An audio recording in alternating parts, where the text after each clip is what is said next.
भूमंडलीय सर्व शिरोमणि मुनि समाज के संस्थापक आदि मुनीश्वर योगेश्वर सदगुरुदेव शिव मुनि महाराज की जय।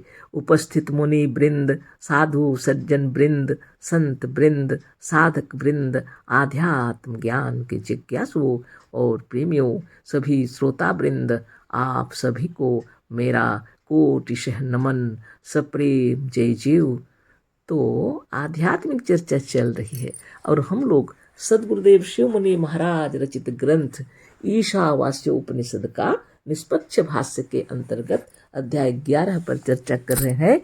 शीर्षक दिए हैं गुरुदेव वेदों के सब पुराने भाष्य, और हम लोग को बहुत अच्छी तरह समझा रहे हैं। और सदगुरुदेव बतला रहे हैं कि सनातन धर्म के पुराने ऋषि मुनि जो कुछ करते थे उसके लिए संकल्प पहले ही करते थे कि इस फल की प्राप्ति के लिए और अमुक काम सिद्ध करने के लिए दृढ़ विश्वास को धारण करके कि यह काम हो जाएगा, हम यह कर्म कर रहे हैं। आज भी जब कोई कर्म करने बैठता है तो पुरोहित ब्राह्मण पहले संकल्प बोलते हैं कि अमुक फल प्राप्त्यर्थं अमुक कर्म अहं करिष्ये। मतलब सदगुरुदेव बतला रहे हैं कि कर्म करते रहो और फल की आशा ना करो, यह गलत बात है। हमारे ऋषि मुनि, महर्षि, तपस्वी, सनातन धर्म के ऋषि मुनि जिनको लिखे हैं गुरुदेव पुराने जमाने के, वो लोग भी कर्म करते थे तो संकल्प करते थे पहले कि हम यह कर्म करने जा रहे हैं, इससे अमुक फल की प्राप्ति होगी। यह दृढ़ विश्वास के साथ धारण करके यह कर्म हम कर रहे हैं, यह फल प्राप्त होगा, ऐसी भावना करके करते थे। और ब्राह्मण पुरोहित लोग भी यही संकल्प लेते थे, अमुक फल प्राप्त्यर्थं अमुक कर्म अहं करिष्ये। फल की प्राप्ति पर दृढ़ इच्छा और विश्वास रखने के लिए सिखाया जाता था। पढ़ते हो तो खूब अच्छा विद्वान होने की इच्छा और विश्वास की भावना करने के लिए कहा जाता था, और किसी न किसी अच्छे फल की प्राप्ति को लक्ष्य बनाने के लिए कहा जाता था। और प्राचीन काल के ऋषि मुनि यही करके अपने जीवन में सफल होते थे।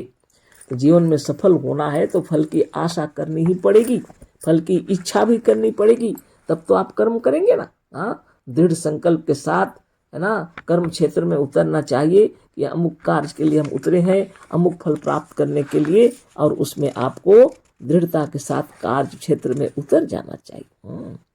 सदगुरुदेव शिव मुनि महाराज की जय, है ना। तो कर्म करने हैं तो फल की इच्छा अवश्य करनी चाहिए, और उदाहरण भी दिए। आगे हम लोग पढ़ते हैं, यहाँ तक पहले पढ़ चुके थे, आगे पढ़ते हैं। और सब जाने दो, फल की इच्छा न करने से सिवा हानि के कोई लाभ तो नहीं। फांसी पाने की इच्छा न करके किसी को मार डालो, जेल जाने की इच्छा न करके चोरी करते रहो, तो क्या फांसी और जेल से बच जाओगे? ऐसे उदाहरण दिए हैं गुरुदेव। व्यर्थ की बातों को लेकर के लोग अपने जीवन को बर्बाद कर रहे हैं ना। सब जाने दो बोल रहे हैं गुरुदेव, और सब जाने दो, फल की इच्छा न करने से सिवा हानि के कोई लाभ तो है नहीं। विचार कीजिए, गुरुदेव लिखे हैं, फांसी पाने की इच्छा ना करके किसी को मार डालो, जेल जाने की इच्छा ना करके चोरी करते रहो, तो क्या फांसी और जेल से बच जाओगे? अथवा 20 हत्या करके फांसी पाने की इच्छा ना करके और उसे कृष्णार्पम मस्तु कहकर आप बच सकेंगे कि कृष्ण को, भगवान को अर्पित कर दिए बोल के आप बच जाएंगे? ऐसा लिखा हुआ है कि जो काम करो तो कृष्णार्पणम मस्तु कहकर आप बच सकते हैं। ऐसी स्त्री जिसे गर्मी और सुजाक हुआ हो, उसके पास जाकर केवल कृष्णार्पणम अस्तु कह के आप गर्मी, सुजाक, गनोरिया और सिफिलिस से बच सकते हैं? कभी नहीं। पर गीता में किसी ने ऐसे ही श्लोकों को कृष्ण के राम नाम से मिला दिया है। देखिए, गुरुदेव कह रहे हैं गीता में किसी ने ऐसे श्लोकों को मिला दिया है। वास्तव में गीता में ऐसे श्लोक नहीं थे। विचार कर लीजिए, जो आजकल लोग पढ़ रहे हैं ना, किसी ने मिला दिया इन श्लोकों को। यस्न नाहं कृतोन भावो बुद्धिर्यस्य न लिप्यते हत्वापि स इमां लक्नो लोकान् न हन्ति न निवध्यते। जिस ब्रैकेट में लिखे गीता के अनुयायी सन्यासियों के ब्रैकेट में बंद मन। यानी जिस मन का यह भाव है कि हम कुछ करते ही नहीं और जिसकी बुद्धि कर्म फल या कर्म में लिपायमान नहीं होती, क्योंकि गीता के अनुसार यस्तु कर्म फल त्यागी स त्यागी त्यभिधीयन्ते। गीता 18:11। जो कर्म फल नहीं चाहता उसे कर्म फल नहीं मिलता, अतः ऐसा मनुष्य सारे संसार की हत्या करके भी हत्या के पाप से नहीं बंधता। यह है गीता के श्लोक का अर्थ। क्या इसे भी ज्ञान कहेंगे? तब तो हत्यारे यही कह दें कि हम हत्या का फल जो फांसी या आजीवन कारावास है इसे नहीं चाहते, इसीलिए हमें फांसी या कारावास नहीं मिलना चाहिए। यह भी कहें कि हमने तो हत्या करके उसी समय कृष्णार्पणमस्तु बोल दिया था, अब हमको पाप नहीं लग सकता, है ना। कितनी सही बात है ये बातें। ये गीता में लोग लिख दिए हैं, किसी ने ऐसा लिख दिया है, वास्तविक बात यह नहीं है। ऐसे सन्यासी लोग जो लिखे हैं ना कि यह सब काम करके कृष्णार्पणमस्तु कह दो और अपना जब शुभ अशुभ कर्म का फल तुमको नहीं लगेगा और कर्म करते रहो और इसमें लिपाए मन मत हो, मन उसमें नहीं लगेगा तो तुमको कोई शुभ अशुभ फल नहीं मिलेगा। कितनी गलत बातें हैं। गुरुदेव इसी को समझा रहे हैं, आप भी खूब सोच लीजिए। हाँ, आज जो हम लोग अपने बच्चों को पढ़ा रहे हैं, क्या सोच के पढ़ा रहे हैं? कि कोई उसके बारे में कोई फल की आशा ही नहीं किए हैं कि बच्चे जो पढ़ रहे हैं इतना मेहनत करके बिना फल की आशा किए कर रहे हैं। खेतीहर जो मजदूर जो काम करते हैं बिना फल की आशा किए मजदूरी मजदूर के लिए कार्य कर रहे हैं, फसल कमा रहे हैं, फसल अच्छी हो बोल करके हमारे कृषक भी काम कर रहे हैं। बड़े बड़े कार्य संसार में जो हो रहे हैं बिना फल की आशा किए ही हो रहे हैं। हर चीज को काम करने से पहले मनुष्य संकल्प लेता ही है, युगों युगांतर से चला आ रहा है। ऋषि मुनि तो दृढ़ संकल्प के साथ कार्य क्षेत्र में उतरते। आज भी आप अगर दीक्षा ले रहे हैं, साधन शिक्षा ले रहे हैं तो दृढ़ संकल्प के साथ कि हमारा तकलीफ दूर हो जाए। अगर तकलीफ है तो दूर हो जाए, या तो मोक्ष का सच्चा ज्ञान प्राप्त करने के लिए या आध्यात्म ज्ञान प्राप्त करने के लिए आप कार्य क्षेत्र में उतर रहे हैं। इसका मतलब आप कर्म करेंगे फल की आशा ही नहीं करेंगे, सब बेकार की बातें हैं। देखिए, यस्न नाहं कृतो भावो बुद्धिर्यस्य न लिप्यते हत्वापि सा इमांग लोकान ना हंते ना निवध्यते। यह सब गलत किसी ने लिख करके मिला दिया है गीता के अंदर। गुरुदेव कह रहे हैं जिस मन का यह भाव है, बताइए कि हम कुछ करते ही नहीं। जिसका मन का भाव क्या है कि हम कुछ करते ही नहीं और जिसकी बुद्धि कर्म फल या कर्म में लिपायमान नहीं होती, या लिखा हो इसका। क्योंकि गीता के अनुसार यस्तु कर्म फल त्यागी स त्यागी त्याभिधीयन्ते। कर्म फल नहीं चाहता उसे कर्म फल नहीं मिलता, अतः ऐसा मनुष्य सारे संसार की हत्या करके भी हत्या के पाप से नहीं बंधता। यह है गीता के श्लोक का अर्थ। गीता 18:11 लिखा, 18 से 11 तक पढ़ लीजिएगा। कितनी गलत बातें लिखी हुई हैं और लोग ये सब को पढ़ करके संसार में ऐसे ऐसे कार्य करते हैं। बताइए, गुरुदेव लिख रहे हैं, यहाँ लिखा हुआ है संसार के सारे मनुष्यों की हत्या के पाप से नहीं बंधेगा वो, अगर वह मन में चाहता है कि यह जो कर्म हम कर रहे हैं मेरे मन से नहीं, उसमें हम नहीं लगे, लिपायमान नहीं हो रहा मेरा मन। क्या बातें हैं, बताइए। हम कुछ करते ही नहीं ऐसी भावना हो रहा है। जिसकी बुद्धि कर्म फल या कर्म में लिपायमान नहीं होती, है ना। जिस गीता के अनुयायी सन्यासियों के विचार यहाँ दिए हैं, जिस मन का यह भाव है कि हम कुछ करते ही नहीं और जिसकी बुद्धि कर्म फल या कर्म में लिपायमान नहीं होती, क्योंकि गीता के अनुसार यस्तु कर्म फल त्यागी स त्यागी त्यभिधीयन्ते। गीता 18:11 लिखा है, जो कर्म फल नहीं चाहता उसे कर्म फल नहीं मिलता। कर्म फल नहीं चाहता, कर्म फल नहीं मिलता।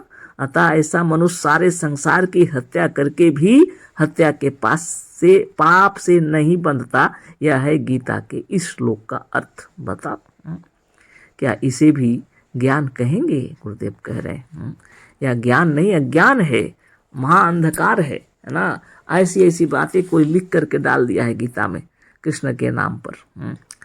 तब तो हत्यार यही कह दे कि हम हत्या का फल जो फांसी या आजीवन कारावास है इसे नहीं चाहते, इसलिए हमें फांसी या कारावास नहीं मिलना चाहिए।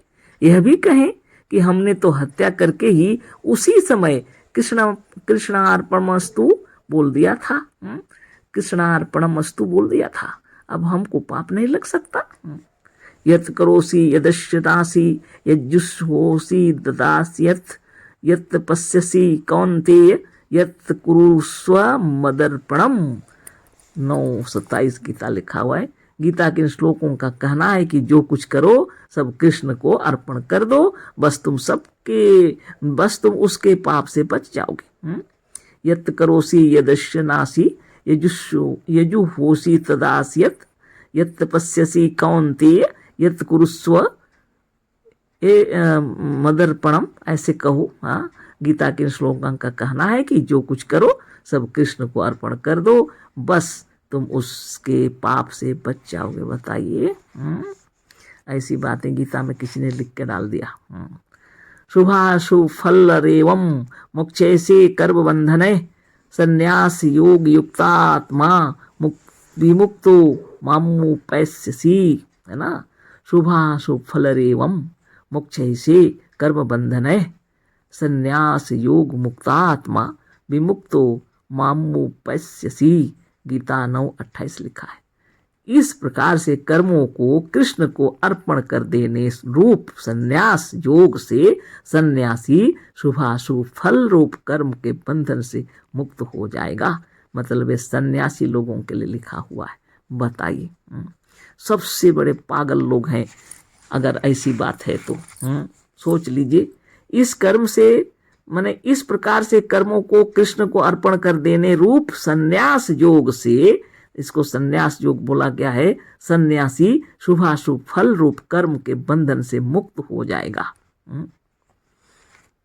आप ही विचार कर लीजिए, आप ऐसे कर्म करने वाले जो होंगे उनको सन्यासी कहेंगे? हाँ, सब गड़बड़ी से हो रहा है।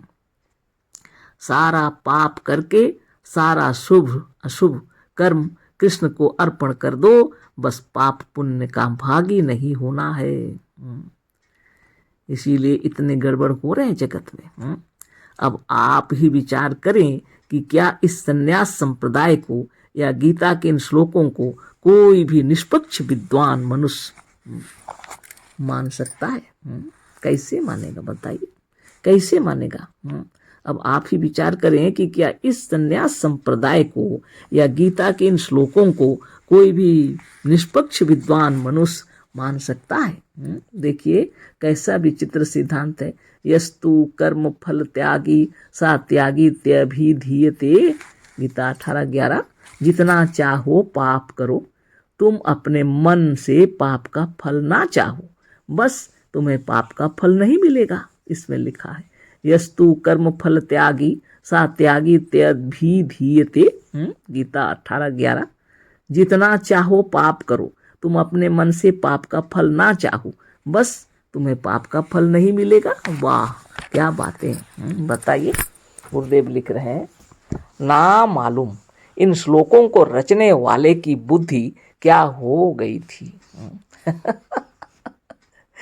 ना मालूम इन श्लोकों को रचने वाले की बुद्धि को क्या हो गया था। गुरुदेव लिखे हैं, विचारो तो सही, क्या कोई हत्यारा हत्या का फल फांसी या कारावास या काला पानी चाहता है? कौन चाहेगा भला? हत्या कर दिया, क्रोध में कुछ कर दिया, तो वो थोड़ी सोच रहा है कि हमें फांसी लगे कि कारावास मिले, उसमें काला पानी की सजा दी जाती थी। वो सब लिखा हुआ है। कौन चाहता है? सोचिए, लेकिन मिलता है कि नहीं, है ना। विचारो तो सही, क्या कोई हत्यारा हत्या का फल फांसी या कारावास या काला पानी चाहता है? पर क्या केवल हत्या का फल ना चाहने मात्र से कोई हत्यारा फांसी, जेल या काला पानी से बच सकता है या बचना चाहिए? इन्हीं सब श्लोकों ने सन्यासियों को और कृष्ण का कहा हुआ मानने वालों को पथ भ्रष्ट करके सब कर्म धर्म काम धाम कृषि घर द्वार आचार विचार सब छुड़वा कर भिक्षु बना दिया है। और यह लोग अज्ञानवश कर्म को अविद्या समझते हैं या समझने लगे हैं। कर्म को अविद्या समझने लगे हैं, समझते हैं, समझने लगे हैं। हाँ, यह सन्यासी संप्रदाय का गड़बड़ है सब। ये गीता पढ़ पढ़ कर ये सब हुए हैं सब। कोई गीता में सबको मिला दिया है, फालतू बातें लिखी हुई हैं, है ना। आप ही विचार कर लीजिए, कोई भी विद्वान पुरुष इनको मानेगा? कैसे मानेगा? हाँ, आप ही विचार कीजिए, विचारो तो सही। क्या कोई हत्यारा हत्या का फल फांसी या कारावास या काला पानी चाहता है? पर क्या केवल हत्या का फल ना चाहने मात्र से कोई हत्यारा फांसी, जेल या काला पानी से बच सकता है या बचना चाहिए? नहीं चाहिए ना। इन्हीं सब श्लोकों ने सन्यासियों को और कृष्ण का कहा हुआ मानने वालों को पथ भ्रष्ट करके सब कर्म, धर्म, काम, धाम, कृषि, घर द्वार, आचार विचार सब छुड़वा कर भिक्षु बना दिया है। खूब सोच लीजिए।